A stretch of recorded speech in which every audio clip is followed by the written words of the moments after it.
kind of react to that as we're going to be going. But everyone's in lobby. We're just going to let the other half of production know that we're ready to go. And we're ready to get you into another game. Thank you all so much once again for watching the stream, for supporting at home. If you are enjoying the stream and this is your first time watching and you haven't followed just yet, please go ahead and do so. We do this stream every Friday starting at 4 o'clock PDT, and there are 4 rounds of Underlords. So if you're at home and you're like, man, I want to cook some dinner and be able to watch some games, you're just in luck, because it's going to work out for you right there. But I hear the music, the drums are there, and we are into game number 2. Let's go ahead and jump on over to this as... I already know who we're going to be starting out looking at. We'll see if you two will agree with me. Oh, Rank okay, number I get it. 0. Yeah. This is actually a Rank really... number 0. Rank number 0. Sorry. I thought you were just joking, and then I saw it, and it caught me so off guard. They're actually going to... Can you talk about the strategy? I've seen a lot of players do this, and what's the reasoning for just eating the first wave? I know you won't lose an item because you can't go to a lower tier of item. Is it just to watch what other people are doing, or why just kind of eat the first round? The strategy is very simple. Like, there's no benefit. No like unbenefits. Like, no, like, you don't take any damage or you don't lose any items just by like skipping the round. So if you just don't buy anything, you're saving time, right? Right. And since you save time and you watch other people not saving time, you feel better about yourself, and you get that like psychological boost, saying that, oh, I know this aspect about the game, and it seems other people don't. Oh, I am a genius. That's what the benefit of putting that is. that's I'm a genius. But we're gonna be jumping around here. It's very early in the game. Okay, so that's a round 2 Slardar for HDL right there. That's pretty. I'd say that's pretty good. The corrosive haze is such a powerful tool so early to remove 20 or 15 armor, like. And with a 3-second cooldown, and you're debuffing someone for 20 seconds with that, it's just a rough time. And if you can increase that, if you can make it into like a 2-star, 3-star very early, I think you can really do some damage with that. But Pit to play, gonna be sitting on a Summoner Stone as well as moving into that Primordial here. Oh yeah, we can check that. He also gets a tiny 2-star upgrade, so he can actually commit to the Primordial build, or maybe a Savage like build if he gets a Venomancer as well, because Savage with a good front line is in fact a very strong build. The other builds that we see so far that can like show, judging by the top key, is Tin Man is going for Brawnies. Hammer is also considering like a Primordial Mages. Philia is considering Savages as start, but I think he's not too committed. He might like transition. We are seeing a lot more variety than 4 Tinies and 3 Bat Riders like from this game, for sure. We are actually getting quite the diversity when it comes to our items as well. Usually, and we're just resolving round 3, but typically we see so many embarrassment of riches and Aegises and things like that this early. It seems like I'm looking at this right now. I'm counting 2, 4, 6, 7 chainmails. maybe more. Like I'm actually seeing Ninja actually grabbing one as well right now. Ninja has 2 chainmails and a blink dagger on a shaman, or excuse me, on a witch doctor. I love that. How do you? Yeah, I know, right? Yeah, how do you get a dagger this early on? The person I'm looking to like right now personally is Pit to play because he's got an early summoning stone, and he's already into primordials. So they did get the Venomancer, tiny, and a Venomancer. So this is dumb. They're gonna be early game dumb. They're gonna be playing the corner up against so really bad. And do you? Because I have a hard time discerning when I should be playing corner, when I should be actually moving my units more towards the middle. Corner, I typically do it when I know that there's a lot of assassin players and stuff like that. Do you just play this corner early just so that it's a little bit of a slower battle and it works out so you can get that tiny in the front line, or is there any reason Can you talk a little bit about that, baby? Oh yeah, it's about protecting the Veno. Like he has a summoning stone, so his Venomancer does a lot of DPS as long as he like slowly and safely summons. Yep. So he just doesn't want any shenanigans. There's a guy with a blink dagger. He wants to make sure he's protected from a blink assassin potentially. So he just wants to like corner the Venomancer so nobody else can touch him. Like that's what it's all about. And that works. It's just protecting your carry. So at what point do you then start pulling the Venomancer out of the corner and you don't play this, or do you just play the corner for the next 40 rounds? Actually, it's preferred to just keep the corner if you just want to keep your Venomancer secured. Okay. But if you can go for a different formation, like it depends on which opponent you're facing and how you want to like counter him. But generally, if Venomancer is the carry of your composition, you can maintain the corner. Oh, he's ruining the current though. Can we jump over to Well, I guess Philia he's really not quickly? worried about that anymore.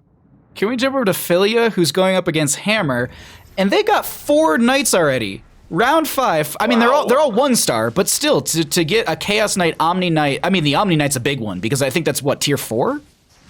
No, he's tier 3. He's tier 3. He's tier 3.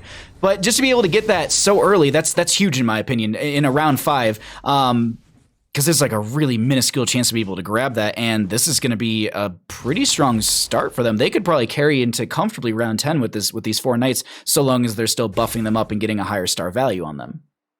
This is actually very interesting because there's a guy with 4 Knights, and there's also a guy with 2 Scrappies, like 2 Clockworks and a Sniper Blaze UL, actually. So people in this particular game might be able to commit into their build a lot easier than people usually should be able to. The builds are very fluid. We got 2 Primordial Mages, a Knight user, a Scrappy user. It's very easy to see what people are going to go for, and since they're getting the units, I think this is also going to be a good game. Like everybody's just going to get their builds, and it's just going to be a full out on battle like late game, I feel. But Blazed has a sniper already in round 6. He got it at round 3. He got it at round. Are you serious? Yeah, round 3 to 4. Yeah, I didn't even see it. Ninja 3X gets us 2-star Slark by round 10, before round 10, I'm gonna be really annoyed. Like that's just so gross to have. Like, cause that's about those are about the ranks where you're gonna see a Mask of Madness pop up, and you're just living the dream at that point. Oh, this anti-mage is in a rough spot, but it's great that the tiny isn't going to. Oh no, that's a rough go. That's a rough. No, oh, the Eidolon. The Eidolon almost carried him through. Oh, so bad. Ouch. Oh, that anti-mage did 2k damage. Oh, that's such a rough spot to be in. I want to jump over to So Really Bad right now, who's got a big time contract. They've got a mage in the front line. They're going to have double Scrappy on the board at least. We are going to be seeing some other players. Oh, they actually got the 2-star onto the Bounty Hunter. And, oh, look at that. That's a quick decision to say, I want to sacrifice 2 units so that way my Bounty Hunter's super buffed up. But I've tried to do this composition, and this is what I was talking a little bit before we got into the stream. How do you get this to work? Because you're basically sacrificing 2 units, and your Bounty Hunter benefits from that. But whenever I play this myself, as I progress into the later half of the game, I'm just sacrificing units, and the enemy team is just barreling through the rest of my army. Like, this is working for now, but how do you keep this going, Bebe? Well, usually the positioning for Bloodbound is very simple. Since Warlock has 0 armor and around like 650 HP, you just put him in the front and put everything else like a setback, like in a line. So the Ogre should be 1 step back and 1 step on the left. And the Timbersaw should be like a 1 step back and 1 step on the left as well. While your Warlock gets sacrificed first, your Bounty gets buffed, while your other units like take the damage. That's how you have to formate this. But currently, the formation is kind of awkward from Soba, really. If he puts the Warlock right next to the Ogre, they're just going to take damage equally, delaying the Warlock's death, delaying the Bounty's like buff. So, yeah, I think he needs to change his positioning a bit, but it's still okay nonetheless. It's still okay. He's gonna go for like a Scrappy Assassin build, it seems. And he can just diss the Bloodbounds once he has the iconic for it later. I think it's fine. Okay, so you're gonna have to do a little bit of manipulation as this does progress, but that is going to. I'm still watching So Bad really going up against Tin Man, and I think Tin Man's just gonna be able to survive through this. We'll see, because that's gonna be the Ogre going down right there, which means the Blood Hunter gets a ton of damage. This blood, I mean, it is chunking. Does it show me currently how much damage it? Oh no, Dendy Hook. So close. Dendy Hook right there. As they Bounty Hunter still did 3.3k in damage, but wow, Pudge is such a thick boy, if you will, that he just eats damage. He just sits there and eats damage. I mean, let's look at damage taken. Beastmaster actually took way more, and Pudge ended up getting just the tail end of that. But still, it was the tail end, but they were able just to sit there and eat damage. Who is someone that you two would like to jump over to? Actually, I want to look at Tin Man. He's a fairly consistent player Okay. in the league, and it looks like he's going Warriors with Warriors Brawny Hunters. Brawny Hunters. With a nice splash of Heartless in there. So he's definitely, once he gets the Hunters rolling, he'll definitely be benefiting from that minus armor, and I really like that. It's like he's taking armor in two different directions. With the Warriors, he's getting the buff. With the Heartless, he's giving the debuff. Should be pretty nice. For anyone wondering at home, there are currently 10, yes, 10 chainmails on the board. No. I just really quickly counted, and I was like 2, 4, 6, 8. Oh wow, that's 10. That's 10. Hey Valve, how about you give us the ability to click on items to see how many there are in total? You know what? The caster tools will come eventually. Once we get, you know what? I want to have more people in a lobby beforehand. I want to be able to have like 6 spectators, but still only be able to have like 8 players. Like that's the one thing that I want first. But that's me as a caster, and all I do is cast most games. So it's just like I complain about this with other MOBAs that I cast, and I just scream about it all the time. Just like put effort into your observer modes, like please. Give me Dota's lobby system. I've actually never been in a Dota lobby, but I have to use it a lot, and so it's just so clean. I'll have to check that out just to at least enjoy it right there. We are entering round 10, so let's go ahead and actually jump over to the stats for everything that's happening on the in the other groups right now. It looks like we actually need to swap over that stream screen right now. So we'll actually jump back over to that, and we'll get a message over to them. And so they just need to. It's just the screen needs to be swapped from them, so that way we can see all the players. But we'll actually just watch the neutral rounds unfold right now. 2 Aegises are going to be going out. So we have So Bad, Really, and Philia with those. That was from a previous round. I think that was from the round 3 completion. But we are going to be finishing this one out, and let's see. Do we get more chainmail? Can we have more chainmail in the game? We could get more chainmail. Yeah. We do lack chainmails.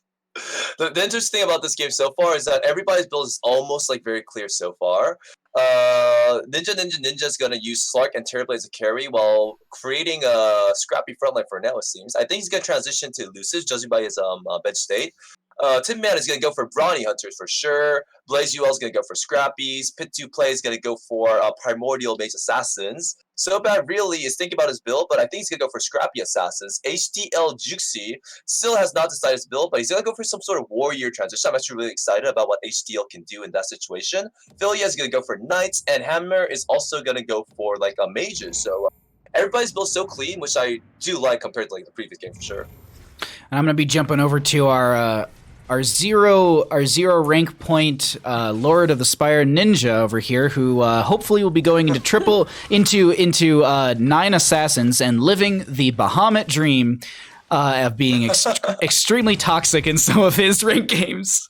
No, I finished that rank game. I got first place, and I was like, I'm toxic. I'm a horrible human being because I was watching those rounds unfold, and I was just like, there's nothing people can do. Like, it's a feels bad moment when you have to go up against that grouping. And that was actually a conversation we had with the winner from last week. Was we were asking, like, when you're in those situations, you can't win a round. What do you do? And they're just like, you pretend like that round doesn't exist. And it's like, but you take damage. They're like, it doesn't exist, Bahamut. Like, that's what you just do in those moments. Like, it's not there. You magically lost health. But Ninja's doing amazing right now. And let's just jump over to HDL. But Zex, you had something to say. I do have a question for Bebe. So I'm looking at Ninja, and he's got 4 Scrappy, but he's got 2 on the bench right now. Do you feel like Scrappy is strong enough, has a strong enough front line to put that, say, above Warriors if you're looking for something with a Inventor comp or something like that, like when you're trying to combo, like where would you use Scrappy instead of Knights or Warriors?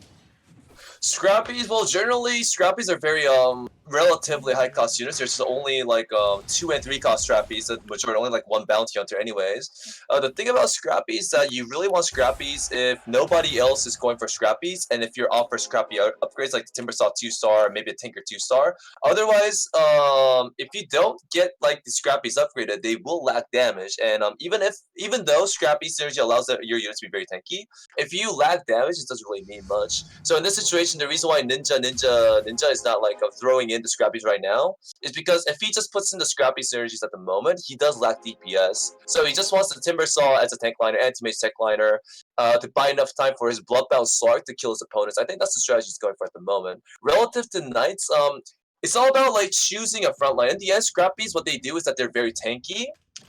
So whether you decide to go for Knights or Warrior or Scrappies, you just go for stuff that's not contested. And you go for like whatever's given to you. And you make sure that you have a good balance between a front line and back line. That's all you have to do. This is so far going over pretty good for Ninja right now, as they're going to be versing Hammer. The damage is pretty good from that Timbersaw. They'll be able to get that one last Eidolon, and there's going to be, that Ogre with the, I think that had a big-time contract on it or something, or maybe the Tiny had a big-time contract as the Ogre got the buff, but still, that Timbersaw getting so much damage out. Puck putting out some decent damage on the opposing side as well. 1.7k. Shadow Fiend just 100 damage behind that one. But Ninja gonna continue on this winning streak. We'll check in on them a little bit later, and let's actually jump over to who haven't we really highlighted at all. Pit to play. We noted a little bit at the start as they did pick up the summoning stone. His board is silly. Yeah. Wow, that is consistent. Wow. So he has 7 Tinies and 8 Razors so far. That's so silly. That's gross. I can't wait to see this Arc Warden. You're right. He also has Summoning Stone, so he might just go for like a bunch of Primordials. Yeah, that's exactly what I would do. I've got a Summoning Stone. These things are going to be insane as soon as I get 4 Elementals on the field. So he's definitely going to be shopping around for that, maybe an Enigma late game, but like right now he's gonna lose. Blaze. Yeah, the thing about Razors is that Tiny's really strong, but Razor is actually really, really weak, even as an upgraded unit. It doesn't really do that much damage. It's not tanky. It has good attack speed, but it just doesn't really do much. So we can see that Pit to Play is actually last place in the current lobby, and it makes sense because he just went for like a bunch of mages with Razors and nothing else. They're going to be doing some board manipulation here to try and get themselves back into this. But while they do that, let's actually jump over to Philia, who we haven't got to highlight much. They've got a Luna with not a Daedalus, excuse me. It's 60. It's 60% attack or 60 plus damage. A Sacred Relic. There we go. Sacred Relic. I was like, I know what it does, but I was like, Daedalus is not right. It's a completely different icon. They also do have a Smuggler with an Embarrassment of Riches. And let's see, can we jump over? I think we can jump over to our other stream really quickly just to get an idea of what those rounds look like, because we are a neutral round. We haven't got to highlight some of those other groups just yet. Looks like we actually had someone who had to drop out of Group F very early. Also, Group F has someone at 36 health already. Wow. Group D, I think someone's got 48, 49 from another player. So we're sitting pretty high on the side of Group A. I think Group H is the only one contesting with someone with 75 health, but I think that's also a group that has someone gone in there already as well. So it might have been a DC or just a smaller lobby. Let's actually get back into our game, as we are going to be seeing some items come out from these players. And do we get any sort of major items that anyone's seeing on the board right now? Oh my god, Mask of Madness. Oh, Mask of Madness on Slark from Ninja. Did they get it? Because I was like, that's the dream right there, to get a Mask of Madness for your Slark, but it's still a 1-star Slark. They got one on the bench. They need to find that second to at least get the upgrade. I really like that Blink Dagger on that Clockwork. That the battery assault is so disruptive. Like, I'm a big fan of that. Let's actually check out Ninja once again, as they're going to be going into Blazed, and the damage is coming out really good from the Slark at the start. They do have that Mask of Madness. They're going to easily get the Crystal Maiden killed. They do have the Sniper going for the shot right there, but I don't think it's going to yield them enough damage to turn this around. Queen of Pain gets another yell right there, as she does near 4k damage. The Blink Dagger coming through, and they end up winning the round. It was a little close. I actually thought that they were going to lose that one, but Ninja looking comfortable with 90 health right now, and Blaze going to be taking a bit of damage right there. These rounds, like, Ninja's a dominant force. Tin Man actually does have first place for the first time in this game, though. I'm going to jump over to them. And speaking of Tin Man, he's sitting on 1 Hunter, 1 Heartless, 1 Warrior, and still fishing for that Disruptor. Let's look at the kill count. 37 kills. Wow, that is a lot of kills. That's going to be an idiotic 16 on the axe, giving him the Mask of Madness. Okay, Tin Man, let's see what you got. Let's see what you're doing here. Yeah, because they actually they got a level 2 Juggernaut that round, if I'm not mistaken. Arc Warden, big brain play. Arc Warden got hooked by the Pudge right there, which is huge to be able to burn that down so quickly. That's going to be this Juggernaut living through so much of this damage and putting out quite a bit themselves. This is working out for them. What is the health pool currently? 2,310 on that Beastmaster. Only going to be going higher as the last Arc Warden does go down. Last Eidolon out as well. Beastmaster with 5.2k damage. That's a lot. Oof. That is a lot, especially for a 1-star, excuse me, not a 1-star unit, for a 2-star unit right there. Another question. When you combine brawny units, do you combine their kill counts as well? Like that is positive. Yep. Is that how it works? Yeah, so if you have a Beastmaster 1 with like 10 kills, they've got another Beastmaster 1 with like 5 kills. If you upgrade, it's 15 kills. I was wondering about that. I was wondering about that earlier, and then I think we had a completely different tangent like midstream, and I was like, I'll remember this question. Nope. So thank you, Zex, because you remembered it for me, because I was like, dude, Brawny actually, like, when you combine them, because there's definitely a benefit, because that's not something I do myself. Like, throwing 2 Beastmasters onto the board, that's a pretty big bonus right there. We are going to be seeing, is that a BKB? No, what is... I have never seen, what is going on around the Bounty Hunter? I've never the Scrappy synergy. Ninja added, Blaze.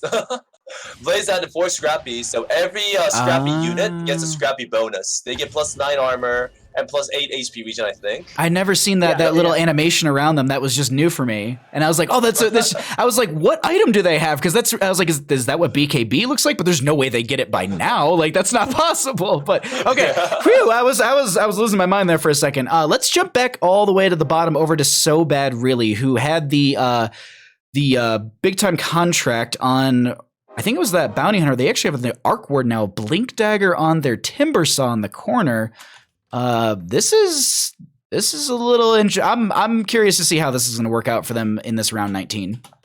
This is greedy. He doesn't. Yeah? His build is not committed to blood balance at all. Like at this stage of the game, he doesn't even have an Ogre 2-star, right? He should just like think of the contract as a vitality booster, sell the Arc Warden, and just go for more Scrappies. I think that'd be a lot stronger than trying to force blood bounce without blood bounce. Like, yeah, he's being really greedy here. I mean, the 2 Shadow Fiends on the opposing side, sorry to cut you off, Zex, did a total of 5k between the 2 of them. So, wow. And your Arc Warden only broke 1.6k. Or I guess just nearly broke 1.7k realistically. So it's a hard spot to be in, and this is where I feel like I find myself often. Like, I want to do a bunch of things and I'm going in all these directions. Like, I start doing Inventor middle of my big time contract build. Like, this feels a little bit all over the place.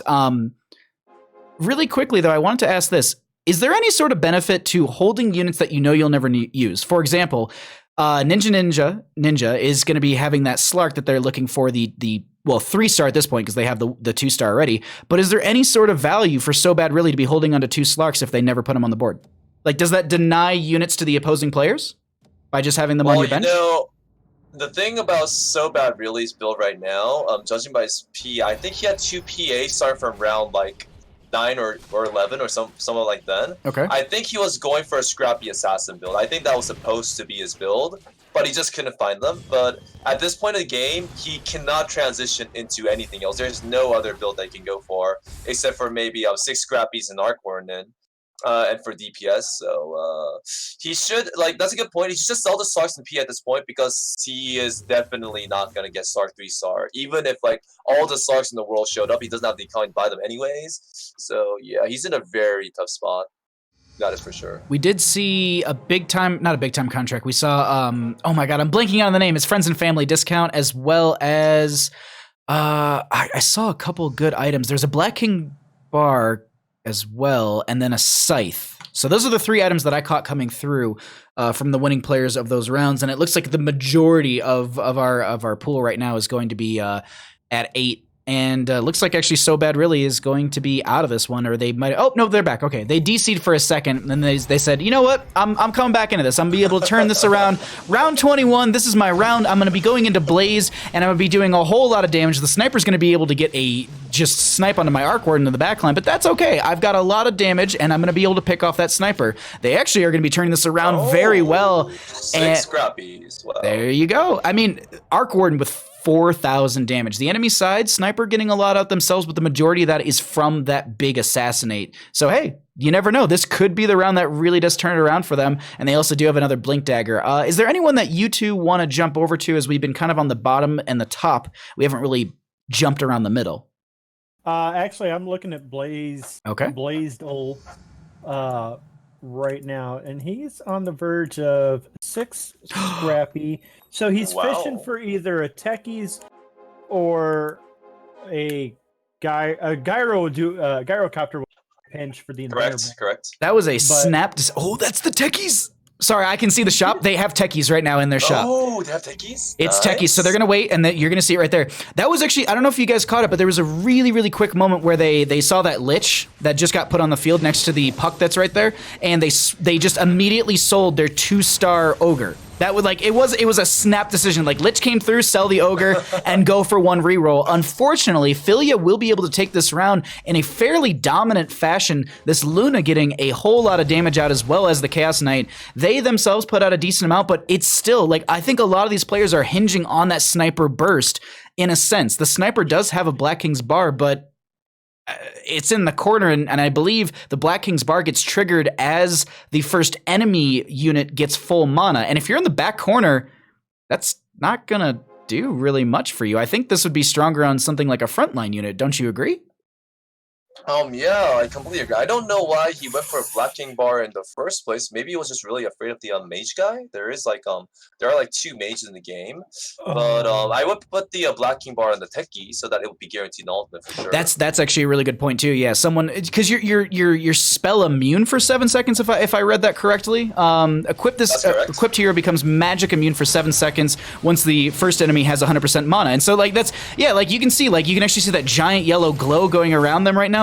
I see this getting 0 value, at least for the Sniper. But hey, they're going to win out the round regardless. They'll be doing a decent amount of damage. Techie's coming in and just... Techie's bodied that round with damage. It worked out for them. Pit to Play, who was actually on the lower half of our bracket earlier, is going to be finishing out I think they finished their win streak right there. I wish I knew which damage types were which. Blue is magic, green is physical, and then there's one other one I do believe. Okay. Actually, am I wrong?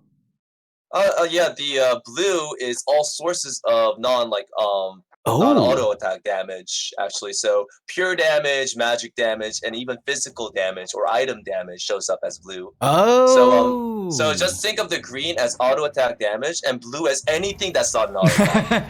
I always broke it down as just magic versus auto, but that makes more sense because I wish there was a third.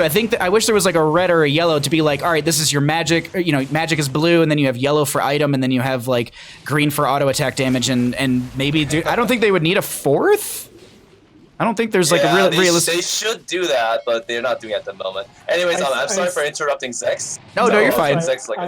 I say that because I'm curious as to what remote mines their damage type is, because if that's a Galaxy Brain size play, if he's putting techies with mage bonus to make the remote mines hit 30% harder, that's a hefty chunk.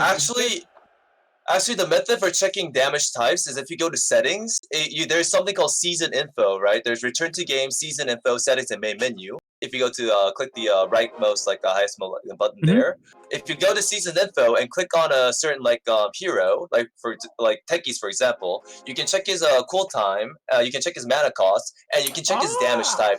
Techies does physical damage, so as a builder that can use techies, you want to put in more armor reduction, heroes like Alchemist and Necrophos and Lich for Heartless synergy. That's I think what the Scrappy builder went for. He had a Lich in because he's planning to add in the Necrophos in later for the Warlock synergy and Heartless synergy with the Alchemist, and the Heartless synergy and the Alchemist defense reduction just amplifies the DPS for techies by so much that it's actually able to sometimes one-shot your opponent's entire team.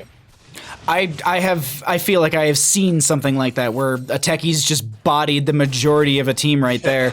But this is going to be our round 25 getting solved in front of us. Once again, let's go ahead and jump over to the other stats so we can get an idea of what those other boards and other games, or not so much boards, but other health bars look like for all of these other matches. So like Group F, for example, we got one player already out, someone at 7 health right there, 8 health for another player, 5 health in Group G is our lowest.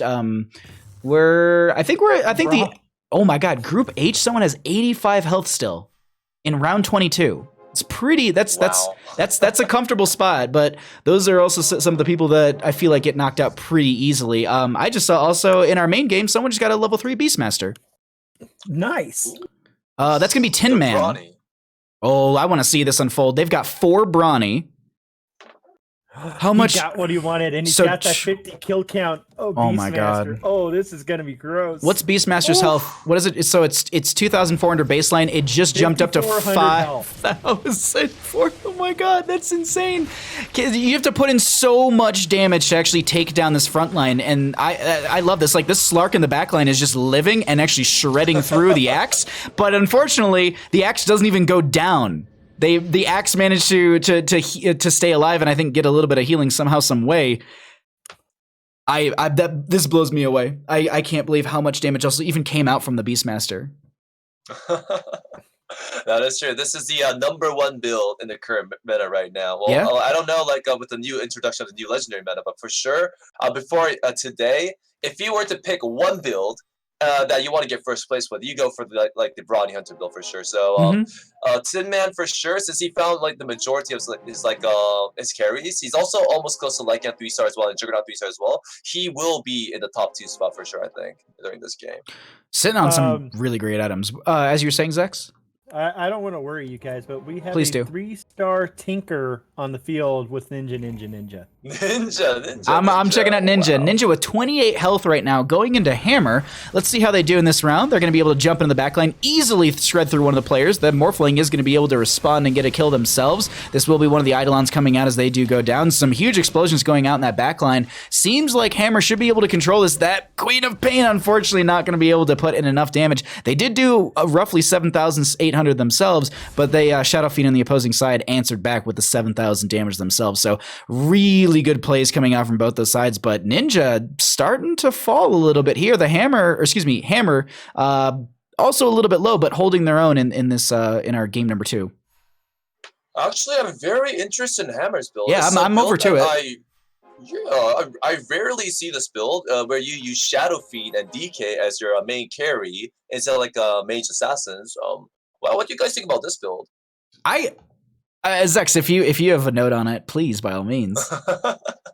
I love it. What I think is that he's using 4 primordials in front line, and he's going for Shadow Fiend 3-star. But usually, if you want to go for Shadow Fiend, you want to amplify his ultimate damage as much as possible. Ever since the Shadow Fiend nerf, he doesn't really do enough damage to destroy everything by himself.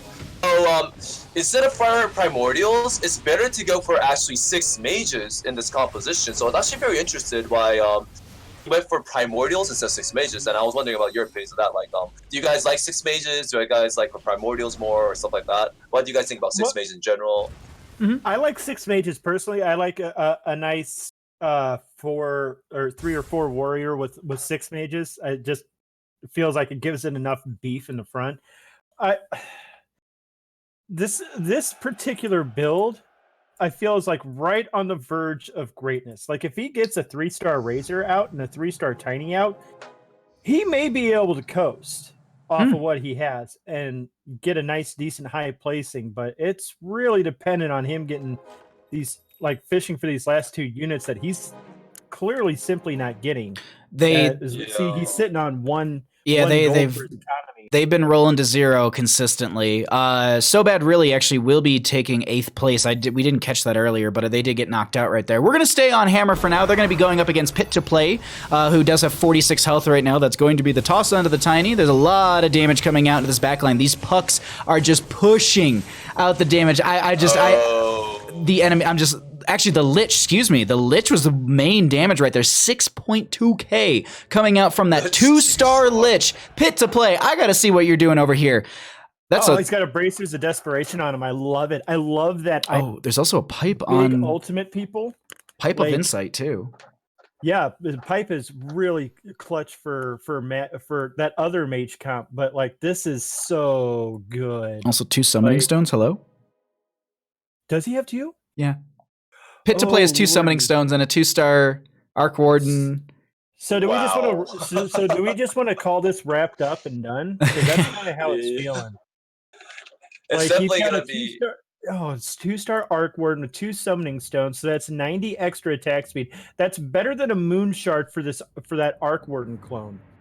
Wow. Yeah, That's the only thing it's just wow. Like, that's all I have for that. This is a neutral round, so we're just going to be seeing most of these players win this out. Once again, as always, let's go ahead and jump over to the stats. Let's get an idea what some of those other lobbies look like, as they have been progressing quite well right here. Group D is actually starting to thin out quite quickly. 39 health on the top player for that group, and 6 on the other on the lowest end, as they've already lost 2 players in that group. Group F, I think I saw 3 are out, and they're still battling between 4 players. That might have been a smaller group overall to start with. And looks like, I think Group C, if I'm skimming correctly, is going to have the highest health pool for the all of our matchups, a 67 on one of those players right there. So really, really good Dota Underlords this evening from a lot of great players. But let's jump over into our items and see what some of these players pick up from our round 30. We got a bunch of refreshers, that's for sure. Did Blaze pick up Dragon and put it on Puck? Oh. I see a Puck with a dragon, and I don't think they had that before. Or excuse. You're right. Yeah, Dagon. I was gonna say Puck is a dragon. My brain just read dragon. And it was just kept saying that as because it's a giant piece of giant firebolt that does 800 damage or something. So I'm just like, yeah, it's a dragon. It's a laser beam. Unfortunately, the Dagon isn't going to get enough damage, and they're going to be also. Hello, can we talk about Blaze with 2 Black King's bars as well? He really is the first place guy, that's for sure. Everybody else is hunters and knights, and he's like, oh, I don't want to lose to that guy with the Lich 2-star, dude. I mean, I'm going to jump over to Tin Man. Actually, let's jump over to Philia. They've got 2 health, and we haven't really highlighted much, if them at all. They're sitting on 6 knights. This is actually the build that I personally was going for a long time. I was looking for a lot of knights, Heartless, as well as that well, I would be going for human, but I would also be aiming for that Fall from Grace to buff out the Heartless. That was usually, like, this was my opportune build. We'll see how this works against Blaze, who is going to be having all those Black King's bars. They do have this Luna 3-star in the backline, putting on a lot of damage at the beginning of this fight. We'll see if they're going to be able to consistently do that, but this is also going to be a 3-star Timbersaw shredding. Like, this Timbersaw takes no damage. Yeah, wow. that's a great front. Like, yeah, and Blaze got that last second. He got that right before the timer stopped. Oh yeah, yeah. It was pretty clutch. Yeah, he won that fight, and he survived just because he just managed to find the Timbersaw 3-star just in time. The thing about Blaze and So Bad Really and Ninja is that they all went for Scrappy. So usually Blaze should have at least 2 to 3 3-stars by now. But since the build was just so contested, he just barely managed to find the Timbersaw 3-star. And the thing about Philia that we're watching right now is that I think Philia was going for nice uncontested this game. So I think he was the one that got the most like unluckiness in this tournament. He should have at least 4 3-stars, I think, like a potential like 4 3-stars. But he has like 2 DK2s on the bench. He's not gonna be able to put the DK in unless he takes out the Bad Rider, in which case he has to lose the 6-9 synergy. So Philia had a lot of potential this game, but I just think he got really unlucky. Oh, I'm still watching Philia right now as they're going up against Pit to Play, who ended up just spending a whole lot of their economy to put that 10th unit on the board. They are going to shred this round. Oh my god. They also have a 2-star Lich with a Refresher Orb on them. Because I jumped over really, really quickly to just check out Pit to Play's composition as they were going. Like, that is pure insanity to me. Yeah, that's a brutal comp. Like 2 2-star. Okay, so now he's got 2 2-star Arc Wardens, and yes. I don't think he should go for a 3-star Arc Warden.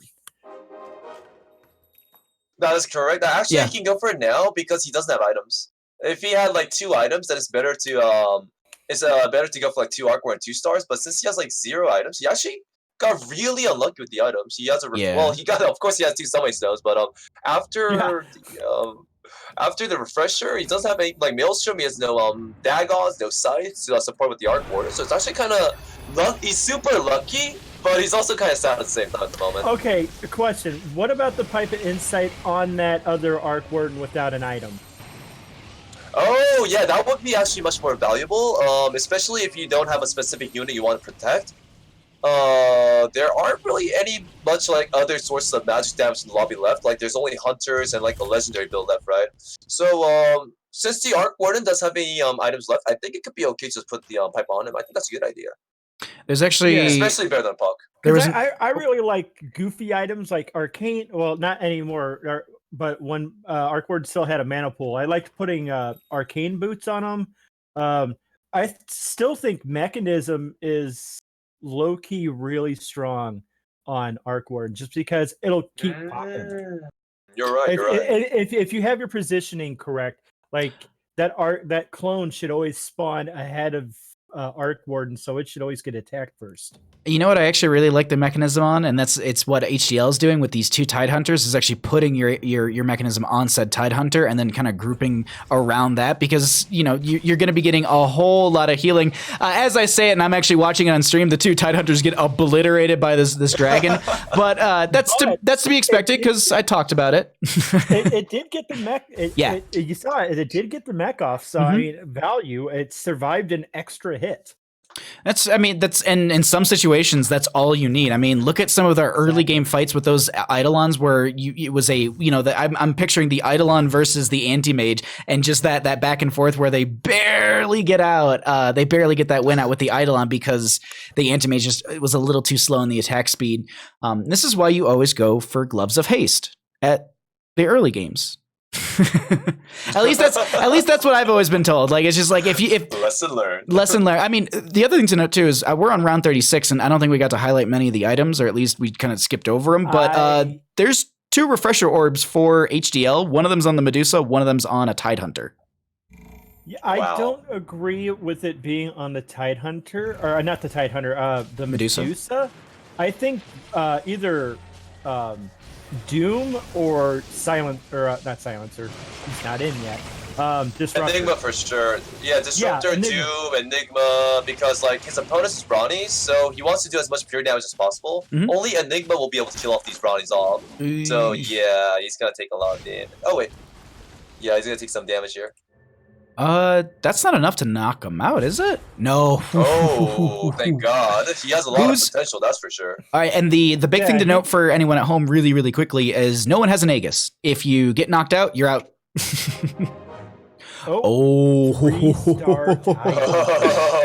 Yo, indeed. The Leviathan has been unleashed. Wow, that's the second title to 3-star we saw. And this is the second game we're watching too. Wow. HDL, actually, I think HDL was the one to get the 3-star Tide Hunter in the last game right around now. But we're going to go into round 37. I'm still on HDL. They've got to make a defense against Tin Man. He's really hung up on having that Medusa with the refresher orb, and I just don't agree. Yeah, I completely agree with you. I think that's a big mistake, which actually might cost him the game right here. Yeah. Unfortunately, his build was actually pretty good. Yeah, no, I loved his build. His build was just like better optimization of where he had his items. Like we said, the Disruptor provides that damage over time in the silence. The Enigma would be doing, let's see here, 7% of somebody's health. Like that's really, really valuable to have. Oh, that is for sure. So in the end, it came out to the Brawny Hunter guy with the double Disruptor, it seems. That's very interesting. Versus the Primordial Mage guy with the double Summoning Stone. I don't think, since the Primordial Mage guy does not have the Enigma 2-starred, I don't think he'll have enough damage to kill the Brawnies. So maybe I think this is a game going to Tin Man at my point. I would agree with you, because the other thing too is with all the Eidolons that you're going to be fighting, you're just buffing out this Beastman Beastmaster further and further. They do get thrown, but I just want to highlight the Beastmaster is going to start this round with 7,380 health. Why? Because they have 86 kills, and it gets multiplied by 60. That's why. This game is silly. Oh, it's Silas. It's Silas. It's oh, Silas. that's a good silence. They do. Oh no, only Doom. Oh. Silences won't disable the Alliance passive for running. Oh no. Only Doom will. Wow. So. Sorry. Look at the lich. Look at the lich damage. Look at that. Damage. Look at. Wow. Yeah. I have never seen that before. Lich with 2-star lich with a refresher orb. Granted, they also do have the mage buff too, so everyone's taking 40% more damage. 2-star troll, 2-star enigma, and 2-star troll lord. Oh, troll versus enigma. So they've both of these have rounded to or rolled to zeros, or well, not Tin Man. They can roll once more if they really want it, but they're gonna hold on to that massive 2 economy. We're on the side of Tin Man right now, going into pit to play. This could be the last round of the round 2 matches. That's going to be a very quick disruptor going down. This is going to be the Windrunner getting a ton, or excuse me, the Windrunner I think is going to be getting a ton of damage in this backline, just consistently getting these arrows out. And I think this is going to be Tin Man taking the round and taking our second game. I don't want to speak too soon because these chickens keep coming out, but no, they're going to be able to get this, and pit to play will be taken second as Tin Man takes first place. Really great round 2. I'm going to jump over. Is there a game happening on any other